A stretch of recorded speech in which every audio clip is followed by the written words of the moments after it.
नमस्कार दोस्तों, study with देव चरण में आपका स्वागत है। हमने मानव विकास तक चर्चा किया था। अब देखते हैं दोस्तों, कोशिका। वेरी इंपॉर्टेंट चैप्टर है कोशिका यानी सेल। कोशिका किसे कहते हैं? कोशिका की खोज 1665 ईस्वी में रॉबर्ट हुक नामक वैज्ञानिक ने किया था। इन्होंने सरल सूक्ष्मदर्शी बनाया। इसी सूक्ष्मदर्शी से बोतल की कार्क में कोशिका को देखा, लेकिन यह एक मृत कोशिका थी। यानी कोशिका की खोज 1665 ईस्वी में रॉबर्ट हुक नामक वैज्ञानिक ने किया था। इसने सरल सूक्ष्मदर्शी बनाया। इसी सूक्ष्मदर्शी से बोतल की कार्क में कोशिका को देखा था, लेकिन यह एक मृत कोशिका था, जिंदा नहीं था। आगे चलकर लोएन हक नामक वैज्ञानिक ने संयुक्त सूक्ष्मदर्शी बनाया। लोएन हक ने संयुक्त सूक्ष्मदर्शी बनाया। इस सूक्ष्मदर्शी से उसने पहली बार जीवित कोशिका को देखा। इसी सूक्ष्मदर्शी से कोशिका के विभिन्न अंगों की जानकारी हुई। आगे चलकर नाल एवं रास्का नामक वैज्ञानिक ने इलेक्ट्रॉन सूक्ष्मदर्शी की खोज की।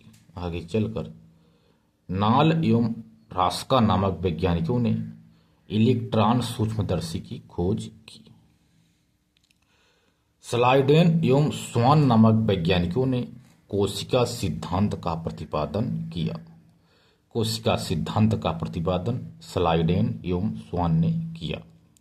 इस सिद्धांत में बताया गया कि कोशिका जीवन की संरचनात्मक और कार्यात्मक इकाई है। कोशिका जीवन की संरचनात्मक और कार्यात्मक इकाई है। संरचनात्मक इसलिए कि जीव का शरीर कोशिकाओं से बना है। कार्यात्मक इकाई इसलिए कि कोशिका रूपी कारखाने में ही उपापचय जैसी जैविक क्रियाएं होती हैं। दोस्तों, देखते हैं कोशिका की संरचना। कोशिका की संरचना कैसे हुई?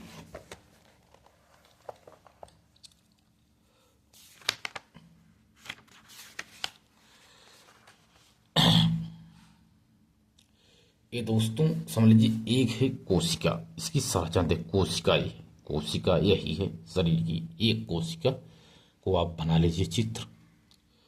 कोशिका में दो लेयर होते हैं।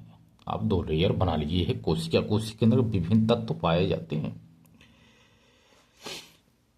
ये दो है दोस्तों छोटी छोटी, इसे कहते हैं राइबोसोम। राइबोसोम भी कोशिका में ही पाया जाता है। ये है दोस्तों गाल्जी बॉडी। ये गाल्जी बॉडी है। और ये है माइटोकॉन्ड्रिया। माइटोकॉन्ड्रिया यही है दोस्तों। इसके बाद ये जो बना है दोस्तों, ये है केंद्रक। केंद्रक के अंतर्गत ऐसे सूत्र खींचे हुए हैं सूत्र, इसे कहते हैं क्रोमैटिन सूत्र। इसके बाद कोशिका कला ये है दोस्तों। ये है कोशिका कला, अंदर वाला गोला, बाहर वाला है कोशिका भित्त। दो लोअर है, कोशिका कला और कोशिका भित्त। ये है दोस्तों लवक और ये है दोस्तों लाइसोसोम। और इसको हमने बता ही दिया दोस्तों, ये क्रोमैटिन सूत्र है। ये विभिन्न टुकड़ों में ही रहता है दोस्तों, यह एक दूसरे से जुड़ा रहता है कोशिका। ये इसमें 3-4 भाग पाए जाते हैं। कोशिका की बाहरी आवरण। कोशिका का बाहरी आवरण कोशिका भित्त कहलाता है। अंदर वाला कोशिका कला कहलाता है। कोशिका कला अर्धपारगम्य होती है। कोशिका जो कला है अंदर वाला, यह अर्धपारगम होता है। इससे पदार्थों का आदान प्रदान होता है। कोशिका में एक गाढ़ा चिपचिपा द्रव भरा रहता है। कोशिका में एक गाढ़ा चिपचिपा द्रव भरा रहता है, जिसे जीव द्रव्य कहते हैं। इसी जीव द्रव्य में कोशिका के सभी अंग सुरक्षित रहते हैं। प्रोटोप्लाज्म जीव द्रव्य की खोज पुरकिंजे नामक वैज्ञानिक ने किया था।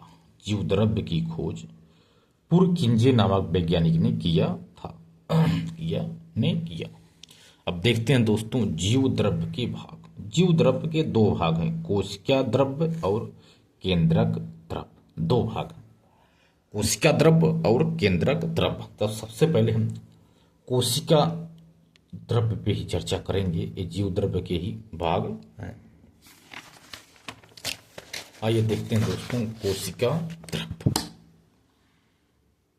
साइटोप्लाज्म, काइटोप्लाज्म, चाहे साइटोप्लाज्म कुछ भी बोल सकते हैं। कोशिका द्रव्य, इसमें निम्नलिखित अंग सुरक्षित रहते हैं। कोशिका द्रव्य में निम्नलिखित अंग सुरक्षित रहते हैं, जैसे माइटोकॉन्ड्रिया। इसे कोशिका का ऊर्जा घर कहा जाता है, क्योंकि ग्लूकोज के उपापचय से उत्पन्न ऊर्जा एटीपी के रूप में इसी में संग्रहित होती है। माइटोकॉन्ड्रिया निम्नलिखित अंग, कोशिका द्रव्य निम्नलिखित अंग सूची से पहला हो गया माइटोकॉन्ड्रिया। इसे कोशिका का ऊर्जा घर कहा जाता है, क्योंकि ग्लूकोज के उपापचय से उत्पन्न ऊर्जा एटीपी के रूप में इसी में ही संग्रहित रहती है, माइटोकॉन्ड्रिया में। दूसरा है लाइसोसोम।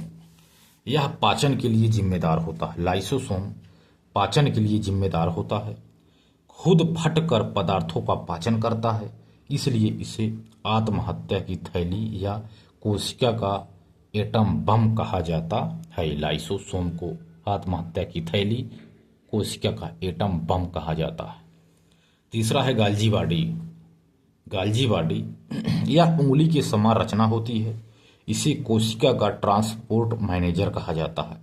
यह कोशिका का ट्रांसपोर्ट मैनेजर है गाल्जी बॉडी, क्योंकि इसके द्वारा पदार्थों का परिवहन किया जाता है। इंडोप्लाजी रेटिकुलन, इसे कोशिका का कंकाल कहा जाता है। यह केंद्रक को आदान प्रदान करता है। राइबोसोम, इसे प्रोटीन निर्माण का कारखाना कहा जाता है। राइबोसोम को प्रोटीन निर्माण का कारखाना राइबोसोम। रिक्तिका क्या है? यह कोशिका का स्टोर हाउस है, यहां अतिरिक्त पदार्थ का संग्रह करती है। स्टोर हाउस यानी माइटोकॉन्ड्रिया को कोशिका का ऊर्जा घर, लाइसोसोम को कहते हैं कि यह आत्महत्या की थैली है, एटम बम है। गाल्जी बॉडी ट्रांसपोर्ट मैनेजर है। जो इंडोप्लाजी रेटिकुलन है, यह कंकाल है कोशिका का। और राइबोसोम प्रोटीन निर्माण का कारखाना है। रिक्तिका को कहते हैं कोशिका का स्टोर हाउस है। इसके बाद आता है लवक। लवक तीन प्रकार के होते हैं। पहला है क्लोप्लास्ट, यह लवक है। प्लास्टिक यानी क्लोप्लास्ट। तीन प्रकार के लवक होते हैं। क्लोरोफिल नामक क्लोरोप्लास्ट के कारण पत्तियों का रंग हरा होता है। क्लोरोफिल का मुख्य अवयव मैग्नीशियम होता है। पौधे क्लोरोफिल और प्रकाश की उत्पत्ति से ही अपना भोजन बनाते हैं, और इसलिए क्लोरोफिल को कोशिका का किचन कहा जाता है। क्लोरोफिल को कोशिका का किचन क्लोरोफिल है। दूसरा है क्रोमोप्लास्ट। क्लोप्लास्ट के बाद क्रोमोप्लास्ट। इस लवक के कारण फूलों और फलों का रंग होता है, जैसे टमाटर का रंग लाइकोपीन के कारण होता है, लाल होता है, क्लोरोप्लास्ट है। गाजर का रंग कैरोटीन से, सलजम का रंग बिटैनिन से, मेहंदी का रंग लहसुन से, हल्दी का रंग कुकर्निन से, गेंदा का जेंथोफिल से, सेब का रंग एंथोसाइनिन से, मिर्च का कैप्सेसिन से। ये फूलों का रंग बताता है दोस्तों, यह लवक क्रोमोप्लास्ट। तीसरा है ल्यूकोप्लास्ट। यह अवर्णीय लवक होता है। ल्यूकोप्लास्ट एक अवर्णीय लवक होता है जिसके कारण जड़ों फलों में विभिन्न पदार्थों का संग्रह होता है, जैसे आलू में कार्बोहाइड्रेट का संग्रह, दालों में प्रोटीन का संग्रह और सरसों में वसा का संग्रह होता है ल्यूकोप्लास्ट लवक के कारण। हमने देख लिया कोशिका द्रव्य की चर्चा किया। अब देखते हैं दोस्तों केंद्रक द्रव्य। केंद्रक द्रव्य किसे कहते हैं? केंद्रक की खोज रॉबर्ट ब्राउन नामक वैज्ञानिक ने की। केंद्रक की खोज रॉबर्ट ब्राउन नामक वैज्ञानिक ने किया। केंद्रक को कोशिका का कंट्रोल रूम कहा जाता है। कंट्रोल रूम, कोशिका का कंट्रोल रूम केंद्रक द्रव्य ही होता है। केंद्रक में केंद्रक द्रव्य भरा रहता है।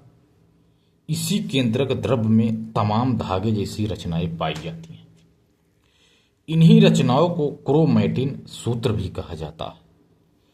जब कोशिका का विभाजन होता है तो यह क्रोमैटिन सूत्र क्षणाकार हो जाते हैं।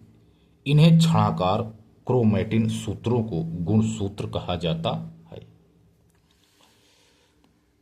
अब देखते हैं दोस्तों गुणसूत्र यानी क्रोमोसोम। माता पिता के गुणों की संतानों में लाने वाले सूत्रों का गुणसूत्र कहा जाता है। सूत्रों को ही माता पिता के गुणों को संतानों में लाने वाले सूत्रों को गुणसूत्र कहा जाता है, जिसे मनुष्य में इनकी संख्या 23 जोड़ी या 46 होती है। गुणसूत्र हमेशा जोड़े में रहते हैं। गुणसूत्र हमेशा जोड़े में रहते हैं। इन्हें XX या XY से व्यक्त करते हैं। मनुष्य में 22 जोड़ी गुणसूत्र होते हैं, XX होते हैं। इन्हें ऑटोसोम कहा जाता है। ये माता पिता के विभिन्न गुणों को संतानों में लाते हैं।